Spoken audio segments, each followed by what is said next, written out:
여러분 안녕하세요. 애슐리예요. 오랜만에 여러분들 댓글 읽기 시간을 한번 해볼 거예요. 댓글로도 궁금하신 점 많이 남겨주시던데 오늘은 영상으로 한번 찍어볼 거예요. 첫 번째 댓글은요. 최진선님께서 애슐리님 저도 외항사에 들어가고 싶은데요. 특히 에미레이트요. 외모가 언니처럼 뚜렷하고 성숙미가 있어야 하는지 너무 궁금해요. 제가 뚜렷하고 성숙미가 있나요?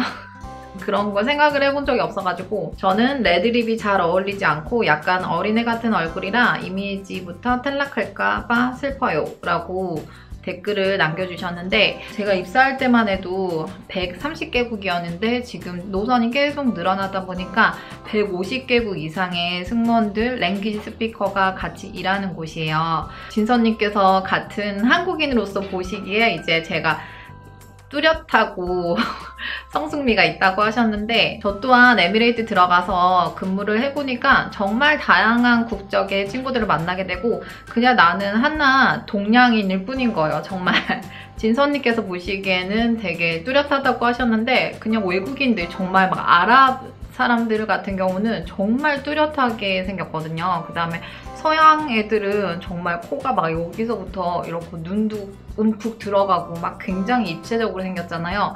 그런데 비하면 정말 저 또한 한낱 동양인일 뿐이었고 동양인 중에 한국인일 뿐이었어요. 약간 어린애 같은 얼굴이라고 하셨는데 제가 제 생각에는 좀 귀엽고 그런 상냥한 인상 같거든요. 너무 막 이목구비에 대해서 걱정을 안 하셔도 돼요. 그냥 우리가 그런 항공사, 국제적인 항공사에 입사를 했을 때는 그냥 한낱 동양인 중에 한국인일 뿐이라는 거. 근데 사실 한국 내에서는 도토리 키재기 하듯이 막 같은 한국인이고 같은 인종이다 보니까 이제 눈은 어떻게 생겼네, 뭐는 어떻게 생겼네 뭐 이렇게 서로 도토리 키재기 하듯이 비교를 많이 하잖아요. 근데 사실 그런 거는 외항사에서는 제가 봤을 때는 무의미한 것 같아요. 그래서 대신 상냥하고 그런 좋은 이미지, 깨끗한 이미지 가꾸시는데 주력을 하시면 될 것 같아요. 서수빈님께서 애슐리님 혹시 원래 항공사는 문신이 불가하다고 들었는데 눈썹 문신도 하면 안 되는 건가요? 라고 물어보셨는데 눈썹 문신은 됩니다.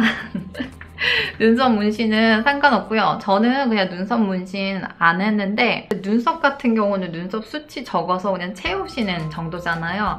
에미레이트의 경우에는 유니폼을 착용했을 때 여성 같은 경우는 반팔이거든요. 그 다음에 남성 같은 경우는 긴팔이고 유니폼을 착용했을 때 보이는 부분에 승객들을 이제 이렇게 뭐 음식을 나눠드리고 이렇게 하기 때문에 보이는 부분에 문신이라든지 아니면 눈에 정말 띄는 커다란 상처가 있으면은 안 된다는 규정이 있어요. 그래서 눈썹 문신 같은 경우는 상관없습니다. 네. 박가영님께서 면접 볼 때 가끔 면접관들이 제 말에 지루함을 느끼지 않게 하고 대화를 하고 싶은데 어려워요. 면접 답변은 간결하고 핵심만 전달하는 게 좋죠? 라고 하셨는데 한국어 기준으로 해서요. 언어 특성이 있으니까 한국어, 영어, 스페니쉬, 뭐 중국어 이런 각각의 언어적인 특성이 있기 때문에 한국어를 기준으로 말씀드린다고 하면 일단 답변은 간결한 게 좋아요. 면접관도 사람이기 때문에 막 자기 앞에서 면접 보러 와가지고 구구절절 막 시시콜콜한 얘기까지 다 하는 걸 그렇게 선호하지 않아요. 그래서 최대한 간결하게 핵심만 전달하는 것이 좋고요. 그래서 제가 항상 면접 인터뷰 수업 들어가면 강조하는 두 가지 법칙이 첫 번째는 두갈식으로 키워드 먼저 던져주고 그 다음에 부연 설명을 붙이라는 거 그리고 답변 내용이 긍정적으로 이어져야 된다는 거 그거를 항상 강조를 하는데요. 한국어 같은 경우는 사실 언어 자체가 굉장히 모노톤이에요. 안녕하십니까. 제 이름은 애슐리라고 합니다. 저는 땡땡 대학교를 땡땡 대학교 무슨과를 졸업하고 라라라라 뭐 이렇게 얘기를 하거든요. 그러다 보니까 전달력이 떨어지고 듣고 있는 면접관은 한두 명도 아니고 도대체 지원자들이 매번 그렇게 얘기를 하는 걸 듣다 보면 지루함을 느끼고 그 지원자에 대해서 호감을 못 가지게 되거든요. 그렇기 때문에 말을 하실 때 좀 강약 조절, 강조해야 되는 그런 표현들은 좀 강하게 어조를 살리시고 그 다음에 좀 가볍게 넘어가도 되는 그런 표현들은 가볍게 얘기를 하시면 귀에도 쏙쏙 들어오는 전달력 있는 스피치가 되지 않을까 싶어요. 그래서 너무 무표정으로 아니면 딱 그 똑같은 표정으로 안녕하십니까, 제 이름은 애슐리라고 합니다. 뭐 이렇게 하시는 것보다 안녕하십니까, 제 이름은 애슐리라고 합니다. 제가 땡땡 항공사에 지원한 이유는요. 이런 식으로 좀 통통 튀는 그런 스피치를 한번 연습해 보시는 게 어떨까 싶어요. 그리고 국내 항공사 같은 경우는 너무 하이톤, 어째 잘못 들으면 좀 사람이 가볍게 들릴 수 있거든요. 그래서 뭐 안녕하십니까, 저는 뭐 이런 톤보다는 살짝 복식 호흡이 가미된 어느 정도 경쾌한 그런 너무 도레미파솔솔보다는 한 파나 미나 정도의 그런 톤에서 왔다 갔다 조절을 해주시는 게 더 좋지 않을까 하는 생각이 듭니다. 장유진님께서 언니 뭔가 면접관 같아요 라고 하셨는데 네, 아무래도 직업병이 붙어서 좀 보이겠죠. 학교에서 중국어랑 프랑스어를 배우는데 어떤 걸 배우는 게 더 나을까요? 라고 하셨는데 이거는 온전히 본인의 그런 취향에 따라서 선택을 하셔야 되는 거고요. 내가 습득하고 싶은 언어를 선택하실 때 첫 번째로는 본인이 그 해당 언어 그리고 문화에 기본적으로 관심이 있어야 돼요.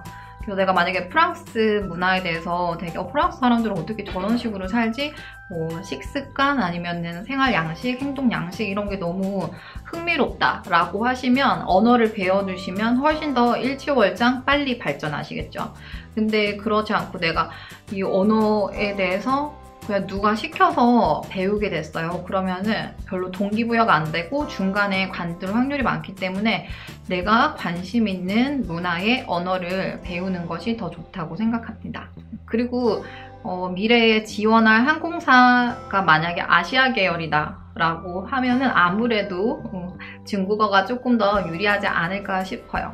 양희영님께서 관둔 이유를 제가 지난번 영상에 찍었잖아요. 관둔 이유 중에 정신적인 스트레스 부분은 없으셨나요?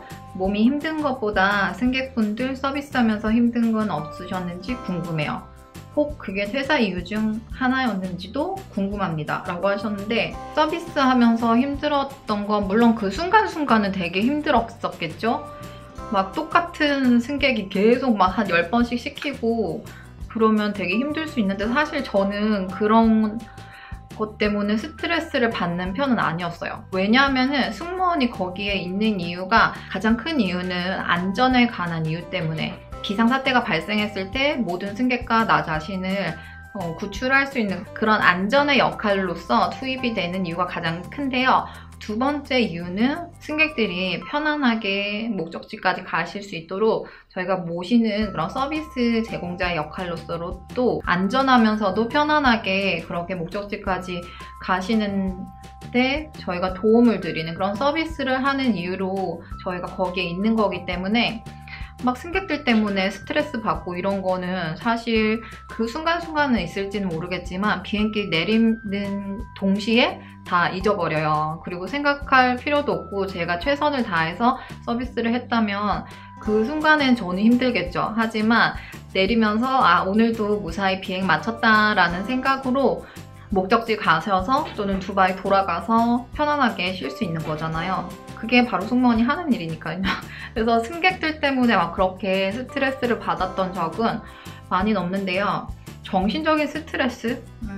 그죠. 만약에 육체가 힘든 거는 괜찮지만 정신적인 스트레스가 심하다 그러면은 일을 계속하기 힘들 거잖아요. 근데 저 같은 경우는 에미레이트의 경우는 매 비행마다 완전 파일럿부터 튜니어까지 계속 크루가 다 바뀌고요. 나 빼고 다 바뀐다고 생각하시면 되고 승객들 바뀌죠. 데스티네이션 바뀌죠.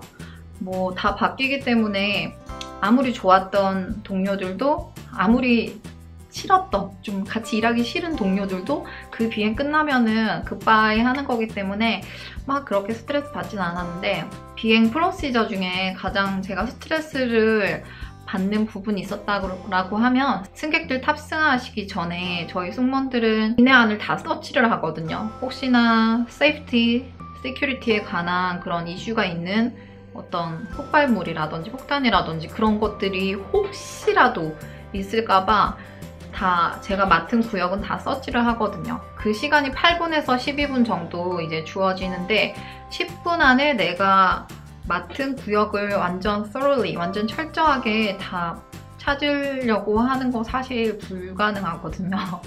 불가능한데 그래도 최선을 다해서 뭔가 이상한 물건이 없나 그런 거를 다 체크를 해야 되는 부분에서 항상 긴장을 해야 되고 스트레스를 받는 편이었죠. 그리고 이 비행이라는 것 자체가 그냥 국내 안에서 뭐 강남역에서 어디 잠실로 막 출근하고 이런 게 아니잖아요. 그렇기 때문에 나라 국경을 왔다 갔다 하고 나라마다 그런 법이 다르고 문화가 다르고 어떤 프로시저가 항상 다르기 때문에 좀 그런 부분에서 항상 긴장을 늦추지 않았던 것 같아요. 그리고 아이디 너무 귀엽다. 띠뿌띠뿌 띠뿌띠뿌님께서 승무원 그만둔 다음에 또다시 같은 항공사 승무원으로 취직이 가능한가요? 라고 물어보셨는데 에미레이트 같은 경우는 가능하거든요. 저도 에미레이트 조인하기 전에는 뭐 이렇게 천국 같은 회사가 다 있나 막 이런 생각을 했어요. 사실 내 손으로 사표 내고 나온 회사를 다시 들어갈 수 있는 데가 한국에는 그렇게 많지 않은 것 같거든요. 그럼에도 불구하고 에미레이트 같은 경우는 리조인이 가능합니다. 저도 비행하는 동안 실제로 리조이너들을 봤어요. 그래서 한때는 어디 사람이었지? 폴란드 사람이었나? 그분은 사무장까지 하시다가 이제 사직서를 내고 어디지?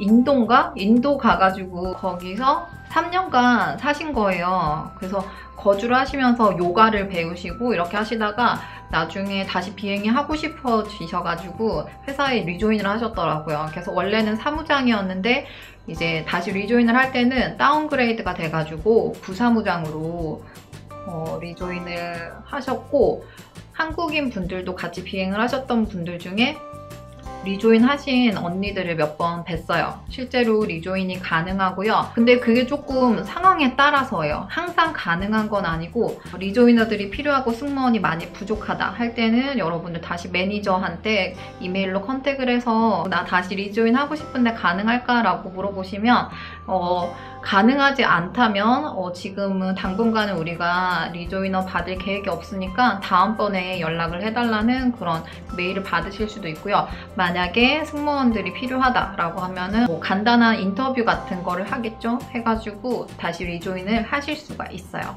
정말 좋죠. 이런 회사가 어디 있습니까? 정말. 근데 요즘에는 리조인을 잘 안 받고 있다고 들었습니다. 트레이닝 컬리지가 지금 문 닫았죠. 빨리 채용이 재개되기를 기대하겠습니다. 이렇게 해서 여러분들의 이런 댓글 읽기, 댓글 중에 질문을 몇 개 뽑아서 대답을 해드렸고요. 또 궁금하신 점 있으면 아래 댓글에 남겨주시고요. 혹시 얘 기억나세요? 제가 키우는 납작이 선인장인데 작년 언제지? 10월인가 11월에 제가 샀는데 처음에 키가 요만했어요. 지금 계속 위로만 자라가지고 정말 키가 이렇게 됐어요.